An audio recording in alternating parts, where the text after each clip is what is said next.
का काम ये जनप्रतिनिधि करते हैं। बहनों और भाइयों, क्या 2017 के पहले भी बिजनौर की स्थिति थी? याद करना, मुझे कई बार बिजनौर आने का अवसर प्राप्त हुआ है, लेकिन 2017 के पहले मुख्यमंत्री बिजनौर नहीं आते थे, बोलते थे मुख्यमंत्रियों के लिए अपशकुन है। अब मैं कहता हूं वे स्वयं ही अपशकुन थे, जिसके लिए बिजनौर उनको स्वीकार नहीं करता था। अरे जिस धरा में भगवान कृष्ण आने के लिए आतुर रहे हो, महात्मा विदुर के घर साग खाने के लिए, उस पावन धरा में कौन नहीं जाना चाहेगा? जहां मां गंगा का सानिध्य प्राप्त हो रहा हो, उस धरा में कौन नहीं आना चाहेगा? और मुझे बहुत अच्छा लगता है जब बिजनौर में आता हूं, यहां की समृद्धि को देखता हूं, यहां के अन्नदाता किसानों की मेहनत को देखता हूं, यहां के नौजवानों की ऊर्जा को देखता हूं, यहां के व्यापारियों के नवाचार को देखता हूं, यहां के कारीगरों की उद्यमशीलता को देखता हूं। मुझे लगता है कि कुछ विशिष्ट है बिजनौर में, इसीलिए तो बिजनौर है। और उसी विशिष्टता के लिए आपका आह्वान करने के लिए आज मैं आपके बीच आया हूं कि बहनों और भाइयों, इस विशिष्टता के लिए डबल इंजन की सरकार चाहिए थी, और वह प्रधानमंत्री मोदी जी के नेतृत्व में, प्रधानमंत्री मोदी जी के मार्गदर्शन और नेतृत्व में आज आपको देखने को मिल रहा है। हम लोग पहले भी हाईवे बना रहे थे, और अब तो हम लोगों ने घोषणा कर दी है कि गंगा एक्सप्रेसवे को भी हम यहीं से होकर के हरिद्वार तक पहुंचाने का काम करने जा रहे हैं।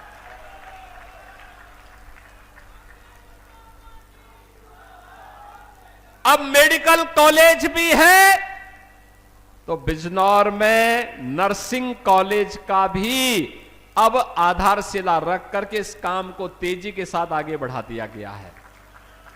अब बिजनौर की बेटी नर्सिंग क्षेत्र में जाकर के अपना परचम लहराएगी। 100% प्लेसमेंट की गारंटी किसी क्षेत्र में दी जा सकती है तो नर्सिंग के क्षेत्र में दी जा सकती है। अब बिजनौर की बेटी को बिजनौर के बाहर नहीं बल्कि यहीं पर स्थापित होने वाली नर्सिंग कॉलेज में उसको सारी शिक्षा की व्यवस्था प्राप्त होगी। बहनों और भाइयों, यह काम 17 के पहले भी हो सकता था। याद रखना, अन्नदाता किसानों ने मुझसे कहा था, ये हमारे जनप्रतिनिधि ओम कुमार हो, सुशांत हो, या फिर यहां पर हमारे अशोक राणा जी हो या अशोक कटारिया जी हो, इन सभी लोगों ने, चंदन चौहान जी हैं, जयंत चौधरी जी हैं, इन लोगों ने मुझे प्रस्ताव दिया था गन्ना किसानों के गन्ना मूल्य का दाम बढ़ना चाहिए। मैंने कहा कितना चाहिए?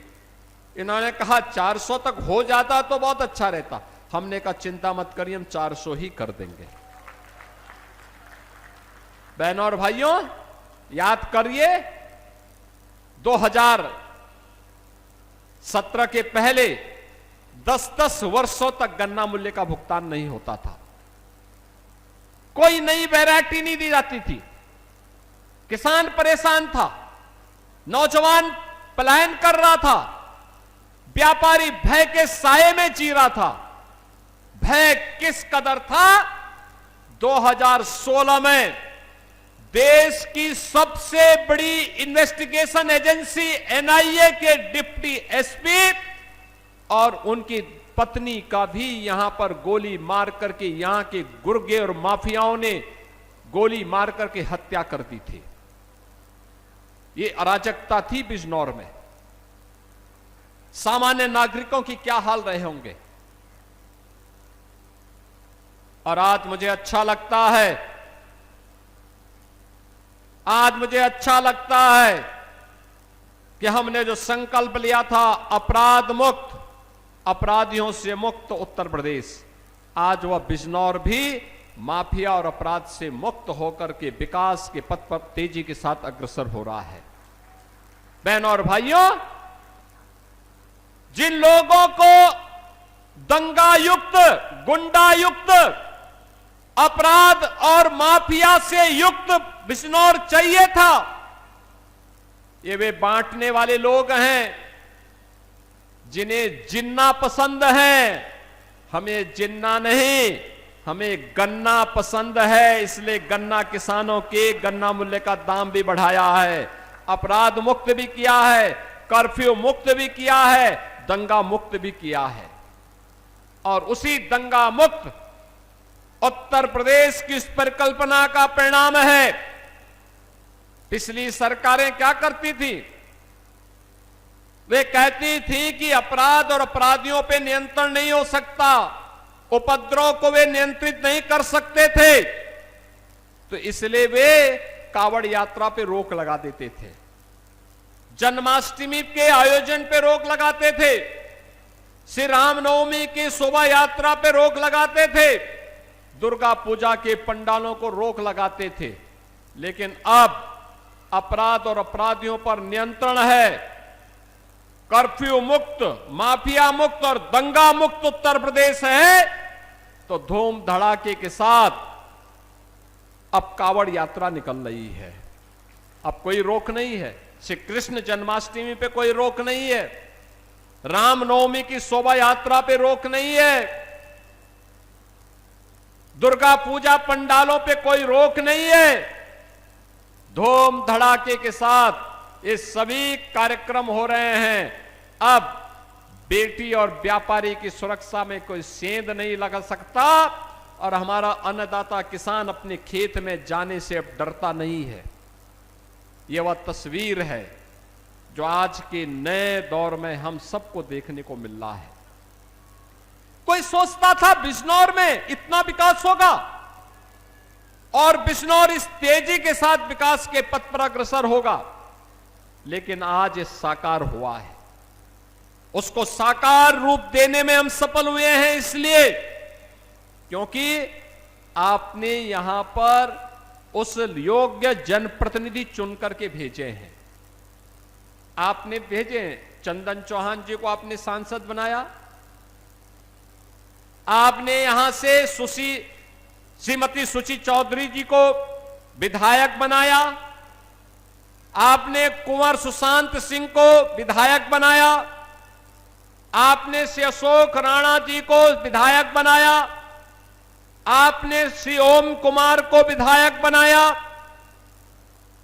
ये लोग केवल विधायक ही नहीं और सांसद ही नहीं, जब बिजनौर में है तो जनता के बीच, और बिजनौर के बाहर है तो दिल्ली में या लखनऊ में जाकर के बिजनौर के विकास की योजना की पैरोकारी करते हैं। वहां पर एक एक मंत्री के साथ बैठक करते हैं, मेरे साथ बैठक करते हैं, और फिर उन योजनाओं को यहां जमीनी धरातल पर उतारने के लिए प्रयास जो करते हैं, वह प्रयास आज बिजनौर के अंदर देखने को मिल रहा है।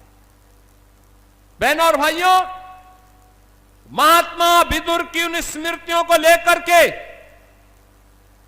आज बिजनौर मजबूती के साथ आगे बढ़ रहा है, और उन्हीं बातों को लेकर के आज मुझे बिजनौर में 1000 करोड़ रुपए की मात्र 2 विधानसभाओं की बात कर रहा हूं। पिछले दिनों में बड़ा पूर्ण आया था और उस समय मैंने बुरहानपुर में सैकड़ों करोड़ की परियोजनाओं का लोकार्पण और शिलान्यास किया था, और वहां पर मुझे लगभग 3000 उन पाकिस्तान और बांग्लादेश से विस्थापितों को उनके जमीन के पट्टे उनको उपलब्ध करवाने का भी अवसर प्राप्त हुआ था, जो लोग लगभग 8 दशक से इंतजार कर रहे थे। 8 दशक से जिनके साथ न्याय नहीं हो पाया था। देश का विभाजन कांग्रेस के पाप के कारण हुआ, लेकिन खामियाजा इन सिख बंदों ने भुगता था, इन सिख बंदों ने भुगता था, पंजाब से आने वाले इन बंधुओं ने भुगता था, बांग्लादेश से आने वाले इन बंधुओं ने भुगता था। आज भी आप देखते होंगे बांग्लादेश में क्या पाप होता है। वहां पर दलित मारा जाता है, लोगों के मुंह बंद हो जाते हैं, कोई बोलता नहीं। उनके घर जलाए जाते हैं, कोई बोलता नहीं है। योगेंद्र नाथ मंडल के पाप के कारण ये हत्याएं हो रही हैं। बहनों और भाइयों, जब ये देश आजादी की लड़ाई लड़ रहा था, उस समय देश के अंदर दो ऐसे महापुरुष थे जो उस समय दलितों की आवाज बन करके देश की आजादी की लड़ाई में अपना योगदान देते थे। एक थे बाबा साहब डॉक्टर भीमराव अंबेडकर और दूसरा नाम था श्री योगेंद्र नाथ मंडल का। बाबा साहब भीमराव अंबेडकर सदैव भारत के अंदर भारत की आजादी के लिए ब्रिटिशर के खिलाफ लगातार मोर्चाबंदी किए थे, लगातार लड़ते रहे। योगेंद्र नाथ मंडल भी इस लड़ाई को मजबूती के साथ आगे बढ़ाते रहे। कांग्रेस ने बाबा साहब भीमराव अंबेडकर को हमेशा अपमानित करने का काम किया, लेकिन जब देश की आजादी नजदीक आई, बाबा साहब भीमराव अंबेडकर मजबूती के साथ देश की आजादी की लड़ाई से जुड़े रहे। लेकिन योगेंद्र नाथ मंडल मुस्लिम लीग के बहकावे में आ गए। यह देश आजाद होता है, बाबा साहब भीमराव अंबेडकर भारत के न्याय और कानून मंत्री बनते हैं। योगेंद्र नाथ मंडल पाकिस्तान चले जाते हैं, वे पाकिस्तान के कानून मंत्री बनते हैं। परिणाम क्या? देश का विभाजन होता है। विभाजन के बाद भी हिंदुओं का कत्लेआम नहीं रुकता है। योगेंद्र नाथ मंडल पाकिस्तान के प्रधानमंत्री से कहते हैं कि कत्लेआम रुकना चाहिए, तो वहां के प्रधानमंत्री ने कहा कि हम नहीं रोक सकते, क्योंकि हमने तो इस्लामिक स्टेट के रूप में पाकिस्तान को मान्यता दी है। योगेंद्र नाथ मंडल को अपनी जान बचा करके भाग करके वापस हिंदुस्तान आना पड़ा था। 1950 से लेकर के अगले 15-17 वर्ष वह व्यक्ति गुमनाम जीवन जी करके हमेशा के लिए इतिहास में विलीन